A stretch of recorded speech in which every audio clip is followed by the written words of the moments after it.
Hello everyone, welcome back to the online help guide. I'll take you step by step on downloading the Coingapp Crypto Arbitrage app in this tutorial. Open the Play Store first on your device. Tap on the search icon at the bottom right. Type in Coingapp Crypto Arbitrage. Then tap on search.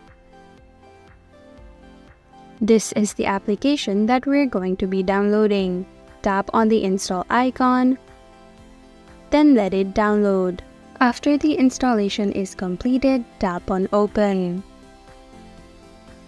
You can now either log in or sign up by following the instructions. And this is the process for logging into your Coingapp Crypto Arbitrage account.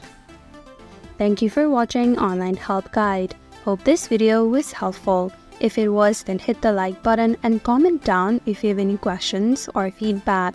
Also, if you're new to our channel, subscribe and hit the bell icon so that you don't miss our upcoming videos.